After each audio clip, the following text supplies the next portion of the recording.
All right, I'm preaching on Amos 6, 1-14. What's your context? Institute of Politics here at U Chicago. Oh, yeah. Ooh.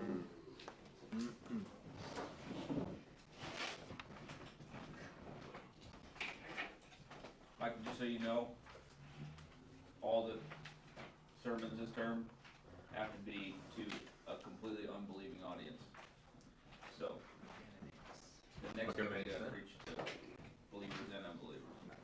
So if you're like, wait, this is kind of weird, there's a reason for it. It's weird. All right, it's all you, man. All right. Thank you for having me here today at the Institute of Politics. Honored to be here. I imagine you all talk a lot about security here. It might be about national security with wars and rumors of wars. It might be about personal security or local security. You know, just giving you Chicago, the security here on campus. But I want to talk about something a little bit different that you probably don't talk about much, and that is a child's security. Specifically, I want to talk about a child security blanket. Now, you see children carrying them around everywhere because they offer them a source of comfort. You know, a child might get scared and they might hide under it. They might be playing hide and seek with their parents and then use it to conceal themselves. Or a kid may come up to me, kick me in the shin. That brat may try to throw the security blanket over him to protect himself. But I could just go down to eye level, cock back, and just deliver him a 45-degree Mike Tyson haymaker and cause him to puke out his Halloween candy. Well, it's a security blanket. Why isn't it offering him security? Well, you know, I know, because it's a facade. It's an illusion. A security blanket is significant. It offers him a significant amount of security, a sense of security, but it's false. It's false security. I wonder if sometimes we've brought security blankets into adulthood. Not literal.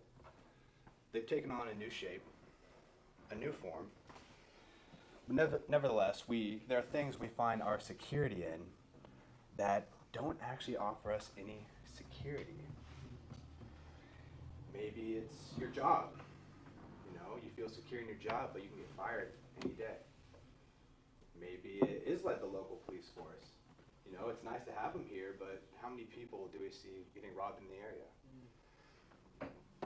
Is there something to build your security on that actually won't let you down? Today we're going to look at an example of a people, namely Israel, that have adult security blankets. They build their security on the wrong things, and we're going to see the consequences thereof. The title of this talk is, of course, Security Blanket. And my main point is that building your security on ungodly things leads to God's judgment. And in the passage, we're going to see that in three moves. We're going to see how they build their security on might, how they build their security on their money, and the mindset that led them to try to build their security on those things. So just a little bit of a context. Here in the passage, we have Amos, who is a prophet. In other words, kind of a lawyer for God, a spokesperson for God.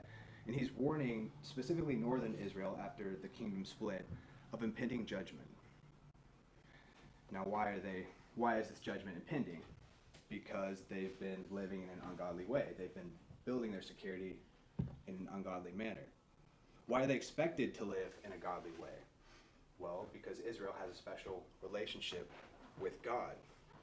God has told them that if they live in a godly manner, they will receive blessings, but they haven't. So they've been receiving curses and impending judgment. So I'm going to read that for you now. Woe to those who are at ease in Zion, and to those who feel secure on the mountain of Samaria, the notable men of the first of the nations, to whom the house of Israel comes. Pass over to Calneh and see, and from there go to Hamath the Great, and then go down to Gath of the Philistines. Are you better than these kingdoms? Or is their territory greater than your territory? O you, who put far away the day of disaster, and bring near the seat of violence. Woe to those who lie in beds of ivory, and stretch themselves out on their couches, and eat lambs from the flock, and calves from the midst of the stall, who sing idle songs to the sound of the harp, and like David invent for themselves instruments of music, who drink wine in bowls and anoint themselves with the finest oils, but are not grieved over the ruin of Joseph. Therefore, they shall now be the first of those who go into exile, and the revelry of those who stress themselves out shall pass away. The Lord God has sworn by himself, declares the Lord, the God of hosts. I abhor the pride of Jacob, and hate his strongholds, and I will deliver up the city and all that is in it. And if 10 men remain in one house, they shall die. And when one's relative, the one who anoints him for burial, shall take him up to bring the bones out of the house, and shall say to him who is in the innermost parts of the house, Is there still anyone with you? He shall say, No. And he shall say, Silence. We must not mention the name of the Lord. For behold, the Lord commands, and the great house shall be struck down into fragments, and the little house into bits. Do horses run on rocks? Does one plow there with oxen? But you have turned justice into poison, and the fruit of righteousness into wormwood. You who rejoice in Lodabar, who say, Have we not by our own strength captured Carmel for ourselves? For behold, I will raise up against you a nation, O house of Israel, declares the Lord, the God of hosts, and they shall oppress you from Lebo Hamath to the brook of Arabah. So as we see, as soon as Amos starts prophesying to Israel, he says, Woe to those who are at ease in Zion, woe to those who feel secure on the mountain of Samaria. Now, is there something inherently wrong with feeling secure? Is there something wrong with feeling at ease? Well, no, of course not. But Amos is saying you shouldn't feel secure. You shouldn't feel at ease. Well, why? Because Amos has warned them of impending judgment. In the previous context of this book, the book of Amos, for 5 chapters, he's been warning them of the judgment that's going to come, and they've been ignoring it. They've been neglecting it, disregarding the judgment he's issued. And as we see in this passage, they've built their security on violence. If you look at verse 3, it's very clear that they've been putting off this warning, because it says, Oh, you who put far away the day of disaster. Amos is warning them of a day of disaster, but yet they're putting it off. They're ignoring it. But yet, it goes on, and bring near the seat of violence. So they feel at ease, they feel secure, they feel like there's no reason to worry about this impending judgment, because of the security they have built on violence. The reason why it's problematic is because they haven't built their security on God. But God intends on showing them that their might is just a security blanket. And we see that in verse 2. When God is showing them the other places, their neighbors that have received judgment already. You can almost imagine Amos behind Israel, turning them, showing them one at a time. He turns them. Look over to Calneh and see. Look at the judgment they've received. You can almost imagine them being like, Oof, yeah, that looks bad. Sure glad it's super far away. And he turns them again. Go look at Hamath the Great. They're like, yeah, that's also looks totally destroyed. And they ignore it. Amos turns them one more time. And look at Gath of the Philistines. Yeah, that place is wrecked. I'm sure glad that's not us. But Gath of the Philistines is right around the corner. And then immediately Amos follows up. Are you better than these kingdoms? Or is their territory greater than yours? What Amos is trying to show them is that you think you're at ease, you think you're secure, but all these places that are greater than you have already received judgment. And the judgment that is impending for you is right around the corner. Does this sound familiar? Do you think we, especially in a place like America, might put too much stock in our military? You think we rely on the strength of our Navy, the size of our Air Force, that we don't have to worry about another country coming, taking us out, conquering us because of the strength we have, because of our might? Do you think we build that military in godly ways? Or is it just, perhaps, a security blanket? Or even you personally, when you're walking the streets, do you feel maybe you carry a gun, maybe you don't, maybe you work out? Does it make you feel secure? Does it make you feel at ease? Or is it just a security blanket? Do you actually think you can defend yourself in different ways? Security built on ungodly things leads to God's judgment. Maybe you're asking yourself, okay, maybe our military is what makes us feel secure. Maybe it's not the military I rely on, or our might. Maybe it's money. You know, U.S. is the #1 economy. We know that. We take pride in that. we have worldwide trade. Our currency is the global currency, so if that goes down, everyone goes down. And we can just issue economic sanctions. So not might, maybe our money is what we can put our security in. Amos carries on immediately looking at the Israel elite's luxury, wealth, and money, and issuing a woe to that. He says right away, woe to those who lie on beds of ivory, and continues hitting thing after thing. Woe to you for this luxury, woe to you for that luxury. Now, is wealth inherently bad? No, it's not inherently bad in of itself. But as we see in verse 6, they have this excessive extravagance and opulence, this wealth, while they are not grieved over the ruin of Joseph. They have their money, they have their riches, but at the same time they're disregarding their fellow citizen. They're disregarding their brother and sister next to them. You might be asking yourself, how bad could it really be? You know, they don't have all the technology luxuries we have. Well, Amos goes thing through thing. He says, woe to those who lie in beds of ivory. I was like, okay, a bed of ivory, what's that? Well, I mean, just in the historical cultural context, one of the only other people who had beds of ivory at the time were the kings of Assyria. So you have the Israel elites lying on the same beds as the kings of Assyria, the kings of the very nation that has come and wrecked their neighbors, as we saw in the previous passage, and who are coming for them. They feel like they have the same amount of luxury as them. They eat lambs from the flock and calves from the midst of the stall, so they're eating of the finest foods that they can get while their neighbors are starving, while their local and fellow citizens are without food. They're singing idle songs to the sound of the harp, and like David, invent for themselves instruments of music. These are more than likely psalms, which are songs about God. And so they're singing songs that are meant to be devotional to God, but are taking the pleasure in and of themselves. And at the same time, they're most definitely not obedient to God's words. And the list goes on. They drink wine out of bowls. They anoint themselves with the finest oils. But again, they're not grieved over the ruin of Joseph. What about you? I mean, you're here at the Institute of Politics. I don't doubt that you care for your fellow citizen, that you care for the local, that you care for the poor. But how's that going for you? You know, again, we're in the number one economy. The U.S., you know, we should be able to take care of everyone, all our citizens.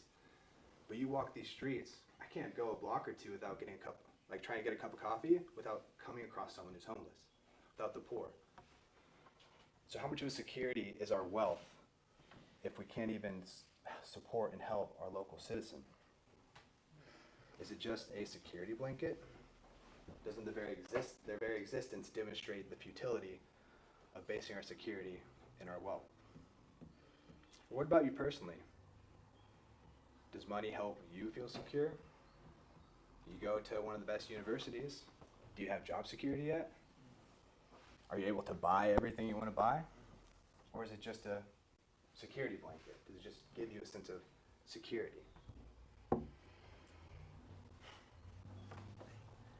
As we move into the last section, Amos reveals what is at the root of causing Israel to build security on their might and on their money and in godly ways. And that is their mindset. And then Amos proceeds to begin to spell out the impending judgment for them.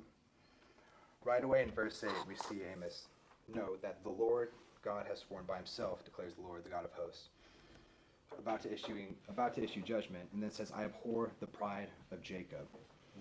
It is their pride that has caused them to build their security on their might. It is their pride that has caused them to build their security on their money. It is their pride that is resulting in the impending judgment to come.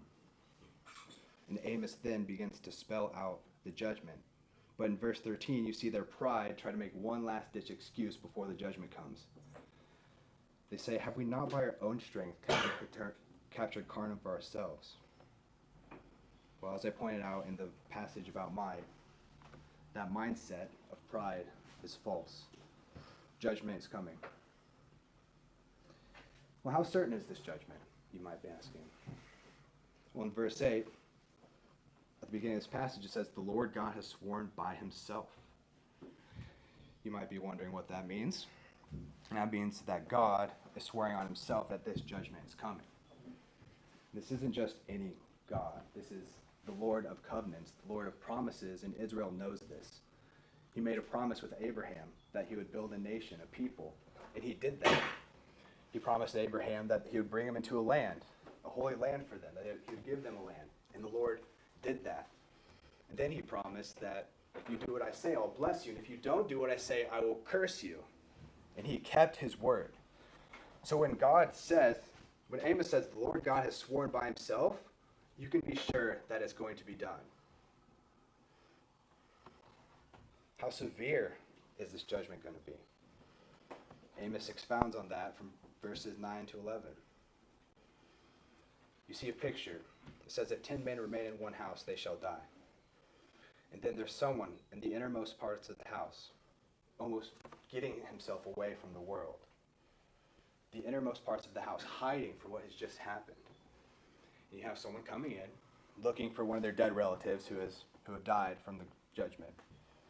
They say, hey, is there still anyone with you? And that person who has faced the judgment on the innermost parts of the house, you can almost imagine them in the fetal position, shaking, traumatized from the judgment. You get this image of being shell-shocked, almost this post-traumatic stress disorder, this PTSD. He says, no, silence. We must not mention the name of the Lord. What kind of judgment does it take for that individual who has survived the judgment to not want to hear the name of their own God again? That is the severity of the judgment to come. And how extensive is this judgment? That's what Amos ends with. He says that Assyria, the kingdom, shall come in. They shall oppress you from Labo Hamath to the brook of Arabah. If you look at a map, that's from the tippity top, all the way to the bottom. The extensiveness of the judgment is everything. And again, for what? What is this judgment for? Because they built their might on violence. They built their money on disregarding their fellow citizens. And all this has stemmed from a mindset of pride. What Amos is trying to show them here is that security built on ungodly things leads to God's judgment.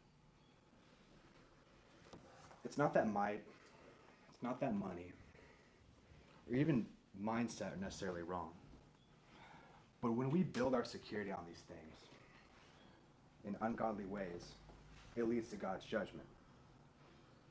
When we build our security on these things in ungodly ways, it becomes a security blanket. And you sit there waiting for God to deliver a haymaker to you.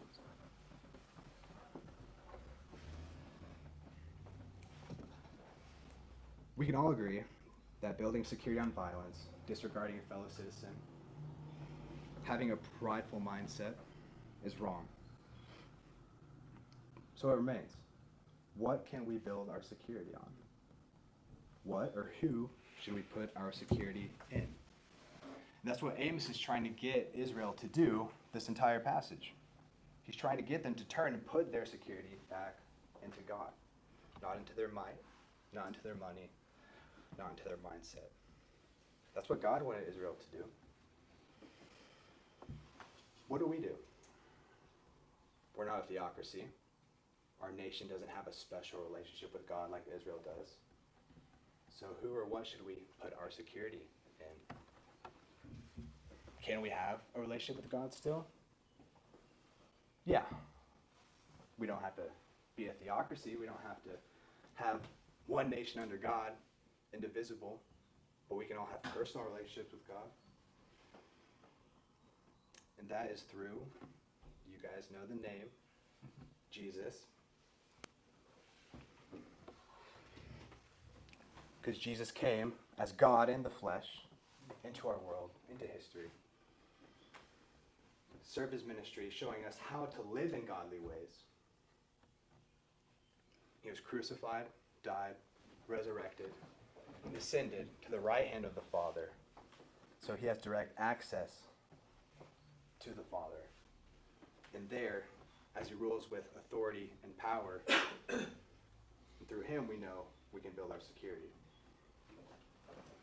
In Jesus we can put our security. Maybe you're thinking to yourself, a very obvious question. Okay, even if we live in Jesus' ways, maybe just our nation, maybe us as individuals, we still have to contend with people who don't.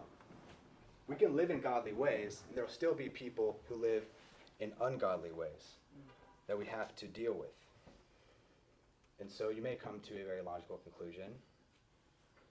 So there will never be perfect, everlasting security until Jesus returns?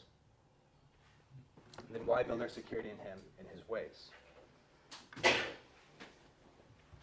Because when he does return, in that final day, it'll include judgment as well. It'll include the kind of judgment that Israel is facing here, but not just for Israel, for everyone.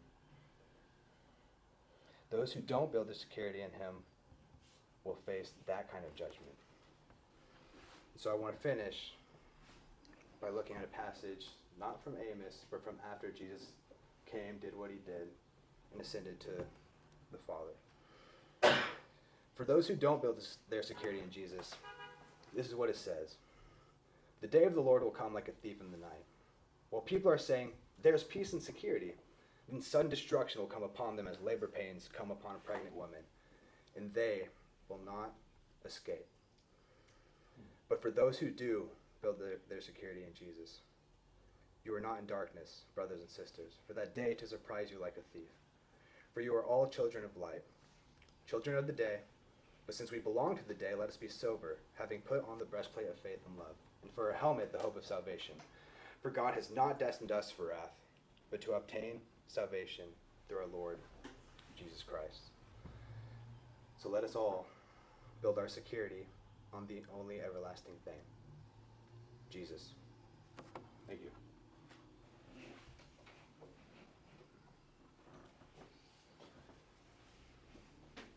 All right, get your notes in order. Given the size of the room, we're only going to go one round on all this. You can give them extras afterwards. Twice the bleeding, twice the blessing. That's right.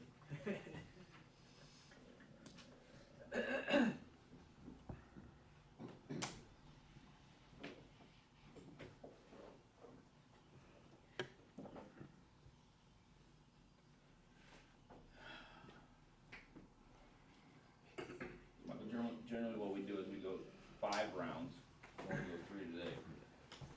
And you can participate if you want, but you don't have to. The first one is just like, how are you personally encouraged? Then usually 2 rounds of what he could have improved on. And then 2 rounds of what we thought he did particularly well. So we'll just do 1 round on each. Again, you can participate if you want. You don't have to. Nikko, how were you encouraged as you wrote this? I'm not going to find security in anything in this world unless it's Jesus. Okay. Joseph? I was going to say the same thing. Your message was very clear and direct. And I noted just how comfortable you were, clear you were in what you were saying, and exactly that, about really just hammering it home that, yeah, here's our security, here's all the things we can put our security in there, walls. It was good. Yeah, I was just encouraged and convicted hearing that all these things other than Jesus I've put like security in are equivalent to a security blanket. And it's not that effective. Yeah, Christ is the only security blanket that actually works. Yeah, similar, like, all these other things I want to put security in, like health. it's not gonna hold up, so like I just need to keep going to Christ. It's the only. Yeah, the same, and I was encouraged that the problem is an age-old problem. Yeah. just encouraged by the fact that we can have peace with God because of Jesus. I was encouraged that we serve a God who doesn't want his people to have false securities. It's a healthy one. There you go. I was ministered particularly the foolishness of trusting in money. Yeah, I was encouraged that, I think you just uncovered like our historical nature to have false security. You started like big government, politics, campus security, then got into a child's blanket. Like it's almost built in us. I never saw that. Yeah, our whole world, economy, the value of our money, the measure of our ministries is all based on this idea of some type of guarantee or predictable outcomes. And the only real true predictable outcome that we can lay our claim on is our God. That is just good news to me. That all the other, even though we failed and all that stuff, we've fallen victim to it, right? Like he said, it's the age-old problem. Just that we're on the right side of it. Just need to be reminded of it always, that our greatest sense of security is in God himself. Yeah, I think what encouraged me was that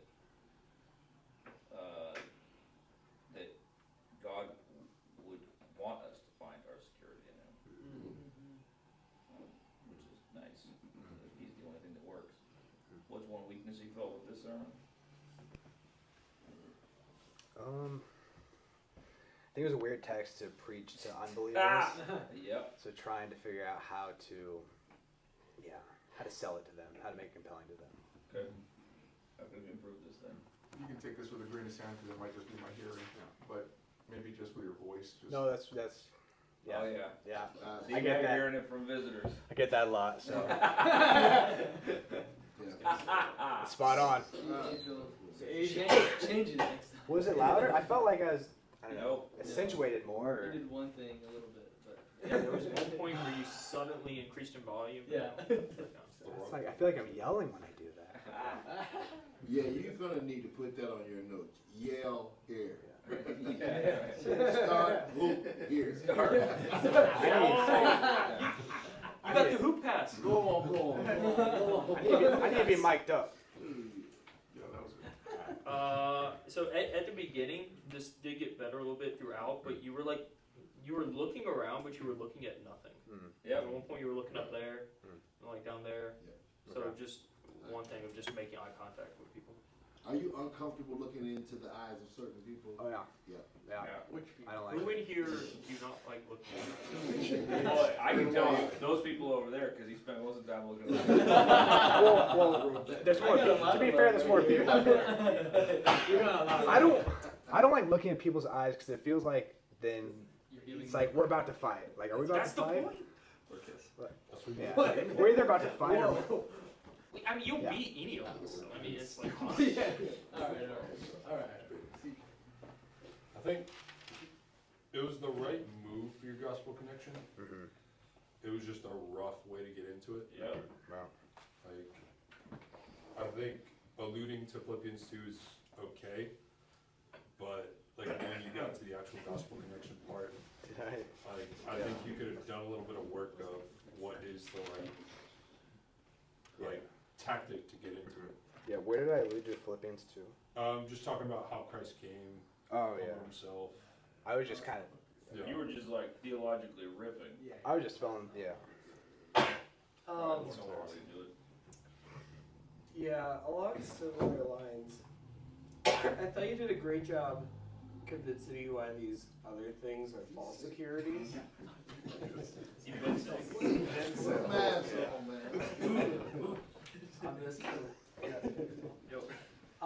You convinced me why these other things are false securities, but I wanted you to spend more time and just more work in showing me why Jesus is so secure for me. Yeah. That's true. And so like you made good news. Just like sit on that longer, and be more detailed and explicit. Like at one point you said like when you were introducing your Thessalonians passage, you said like he's speaking after Jesus did what he did. Well, just tell me what Jesus did.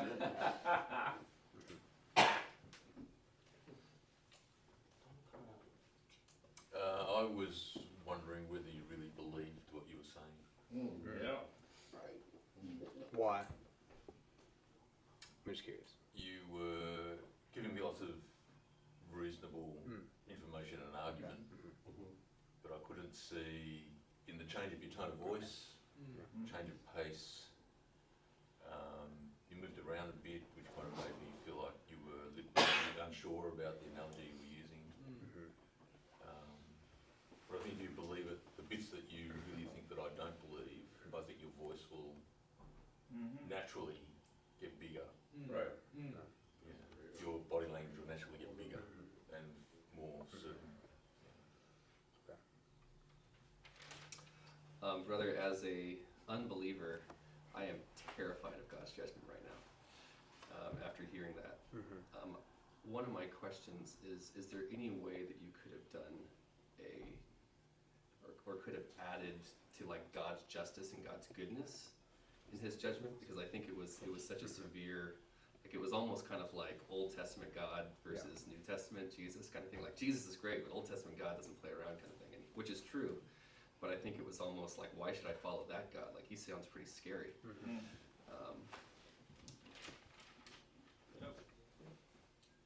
Yes, I have a thing about your arrangement. I think you did just one thing is that you had this awesome time where you brought us into the text and you were like, imagine being in the fetal position, like what kind of a God would do this thing, right?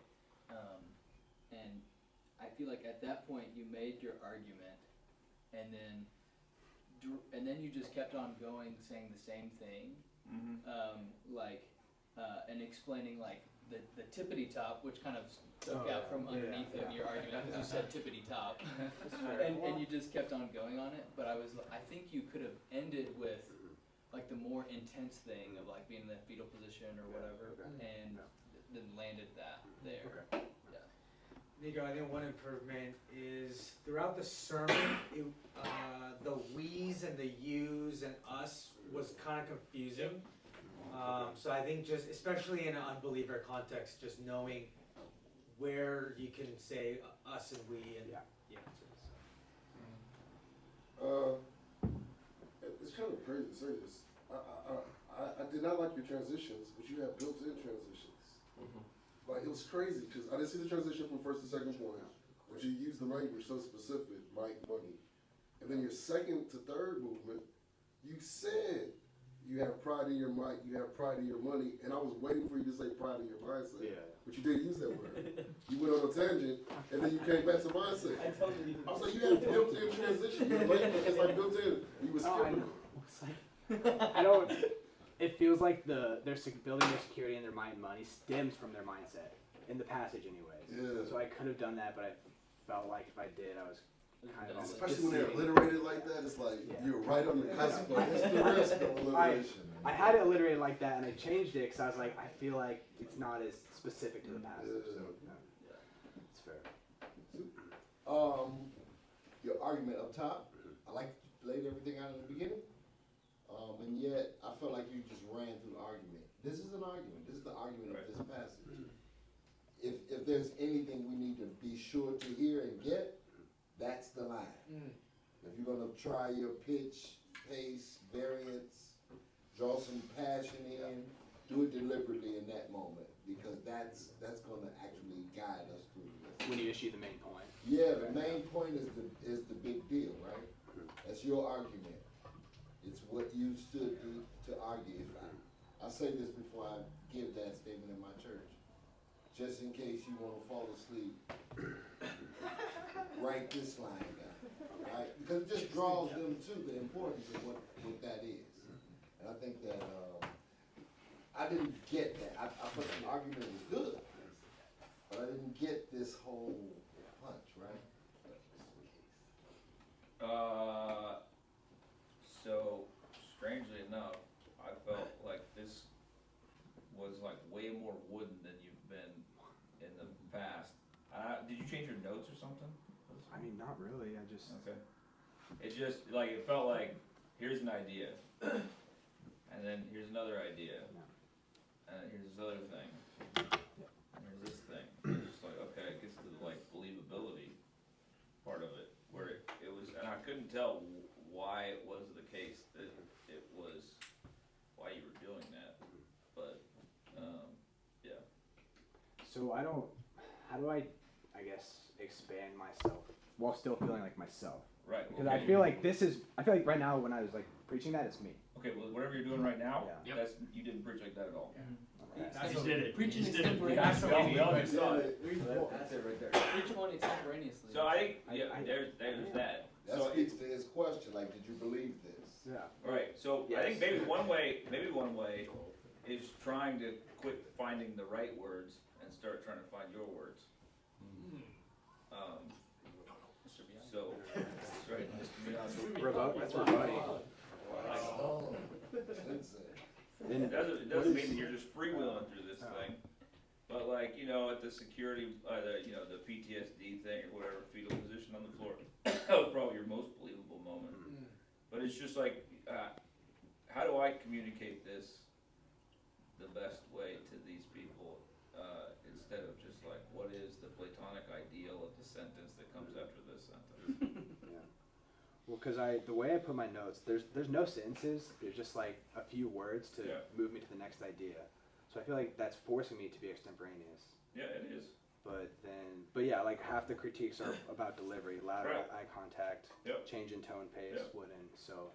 And listen, man. A lot of this is just like you got to bomb 1,000 times. Remember, every preacher's got at least 300 bad sermons in them, so you got to get them out as fast as you can. It's just reps. Just What's the change? Hmm? What's the change you want to see in the people when they walk out the door? I mean, just to believe, But what would believing look like in this passage? Get specific. to put their security in There Jesus. we go. And how much do you want that? A lot. Yeah, I Put think it part on of the the page. trick Yeah. is if you could, at least I found a lot of times, like, I'm in here when I'm preaching, when I can make the switch to outward, then, like, that's when I don't even have to, like, think about the delivery, so, like, that stuff, that authenticity, like, happens more naturally. It's hard, it's like freaking hard. Yeah. You have to, like, really internalize it to be able to get out of here Yeah. to that To- outward place. To be like, I want Joseph to believe that his security needs to be in Right. Jesus. Yeah, and I've said this a ton, but like this room is the hardest room you'll probably ever preach in your life, especially this term, because you are having to invent an audience that see us as that. But you should go like, these are kids at the Institute of Politics who do not believe. They believe a lot of things, but they don't believe in this Jesus. So, you're trying to convert us, not just convert people. I don't know. Convert me every day. I feel like it. That's good. I mean, that's what I tell Ethan all the time. I know you love Caitlin, you just gotta actually. Mr. Miyagi over here. All right, what's one thing you tried to do that you're like, okay, baby steps maybe, but I'm making progress? I failed at it, so it doesn't really matter. I don't know, I try to be more active in the pulpit. I hoped that I could deliver it better because I got pretty much the same feedback last time. So. Well, you did just right there. Yeah, right. You did right there. Go back and watch this film and be like, what was I doing in that moment? All right, let's. What did he do well? Sue, we'll start with you. So much. I enjoyed. I'm a title guy, and so you not only did you have a good tag for the passage, but that you allowed it to guide us through. You referred back to it. You used this idea of security blanket, to drive home your point, even to the point of the rhetorical questions that you would ask. It all pointed to this idea of security blanket, and that's the way a title is supposed to work. It's the right way to use it. Well done. Thank you. I liked your conclusion, how you kind of moved into like from a corporate to a personal mindset, specifically with your audience. Like you started off like really macro politics, national security, but then you start talking about the only way you can get it is personal relationship. So you went past the crowd and like spoke directly to the individual. I like that.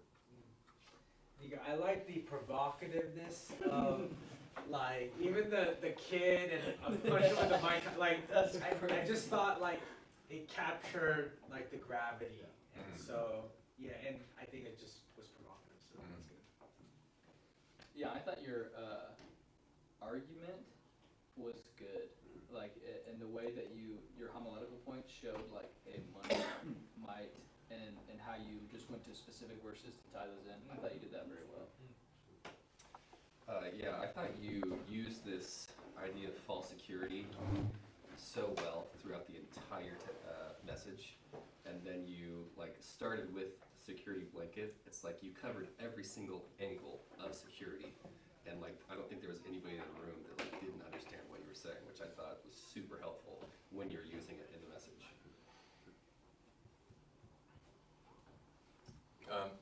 Security blanket, I loved it. Loved the Yeah. analogy. It was so simple, and it made me think. You see saying that I'm a kid, and then you argue and say, "Oh, actually, oh yeah, I am. Yeah. I'm just like a kid. Yeah, and I need to face up to it." I really enjoyed how you worked through the text and like there's two around there. You know, go look at Kalna, go look at him. You know, they're like you created this dialogue, and they're like, yeah, they've been wrecked. But then, so you worked through that really well, and then you turned it on us with like that. Does this sound familiar? So you like just work through the text in a really creative way, but then you like quickly like turn it back on me. So it was really good. Yeah, the movement you made with your gospel connection was really good. I think it was the right verses to use because it kept the same weight of the passage. It wasn't just oh, we have Jesus, we're set. It's, hey, if you don't have Jesus, the judgment's still the same, but those who have Jesus are in it. So. Did you just compliment him on the critique you just gave?